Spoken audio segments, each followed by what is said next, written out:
masuk dalam suasana renungan pagi yang saya bawakan dengan tema belajar menerima. Bapak, Ibu guru, pegawai serta anak-anak sekalian, selamat pagi, salam sejahtera untuk kita semua.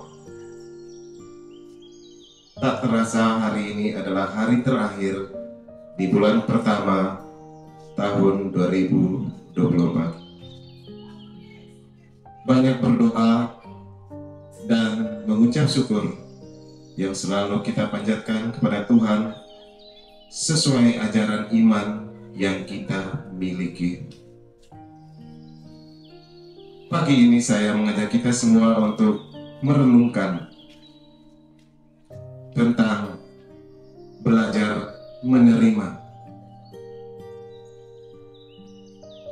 Kalau orang mau belajar tentang sesuatu hal, dengan sendirinya ia pasti bersedia menerima segala konsekuensinya. Kita lihat lagi ke belakang.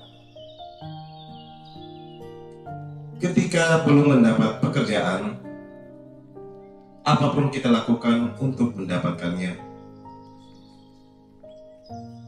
Tapi bagaimana ketika sudah mendapat pekerjaan? Apakah kita masih setia dalam tugas dan tanggung jawab kita? Di mana janji-janji, sumpah, serta segala niat kita ketika pertama diterima bekerja? Apakah masih ada? Atau sudah hilang, lenyap di telan waktu karena sudah mendapatkan apa yang kita harapkan?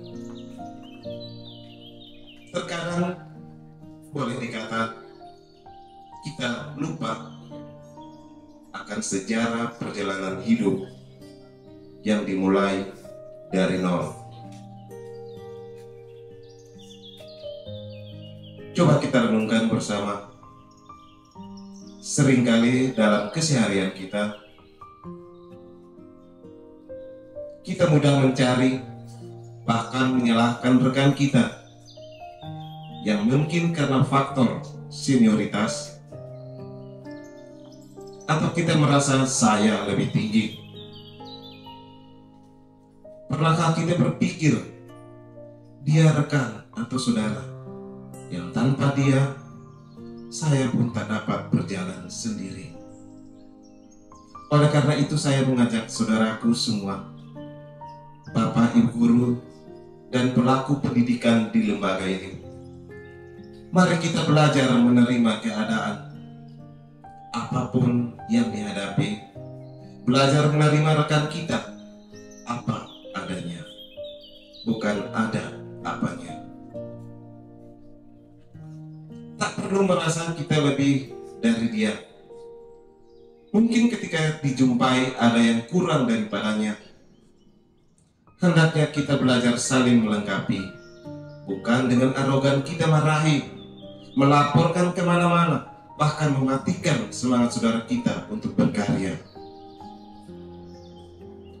Bukankah belum pernah ada orang yang dikatakan sukses, sempurna, setelah ia menjatuhkan rekan sejawatnya? Coba kita renungkan bersama. Bukankah hidup dan apapun yang kita miliki sekarang, semuanya hanya sementara? Saya mengajak kita semua, buanglah hal-hal ini dan mari belajar menerima teman, saudara, rekan kerja apa adanya, tanpa melihat atau mencari kekurangannya. Rangkulah teman kita dimanapun kita berada. Bukankah teman adalah saudara terdekat?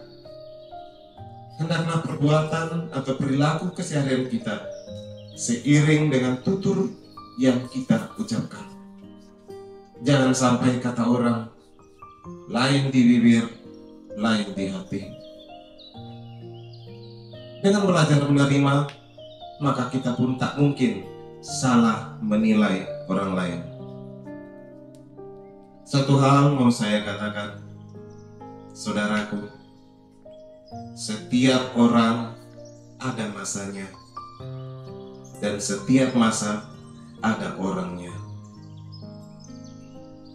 Anak-anakku sekalian, dalam pergaulan tak perlu ada kelompok-kelompok kecil yang merasa lebih dari teman lain.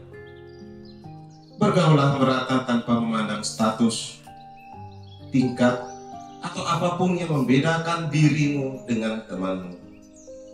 Jagalah etika pergaulan, saling menghargai. Dengan demikian, dirimu akan menjadi pribadi yang baik di mata semua orang. Ingatlah anakku semua, banggakan orang tua dengan hasil belajar, perilaku keseharianmu, dan junjunglah orang tua, karena waktu tak dapat diputar kembali. Jangan sampai ada kata terlambat dalam perjalanan hidupmu. Anak yang sukses adalah anak yang selalu mendengar dan melakukan ajaran orang tua atau guru tanpa membantah sepatah kata pun. Bukankah semua orang tua mendambakan anaknya sehat, sukses, dan baik adanya? Berperilakulah jujur, mendengar ajaran orang tua,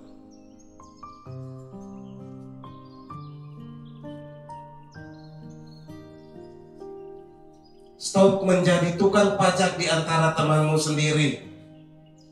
Pakailah budaya malu.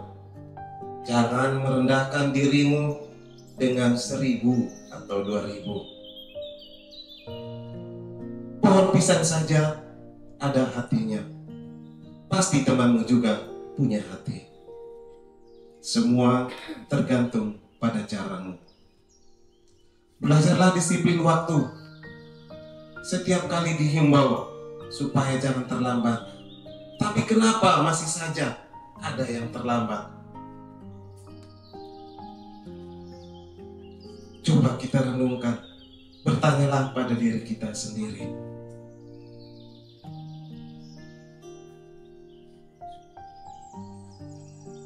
Lanjutkan pendidikan sampai akhir, karena sekolah tidak dimiliki semua anak.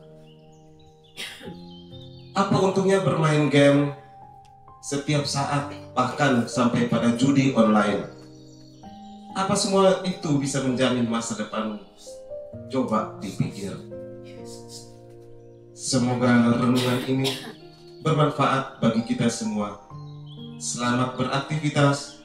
Tuhan berkati kita semua hari ini sampai selama-lamanya.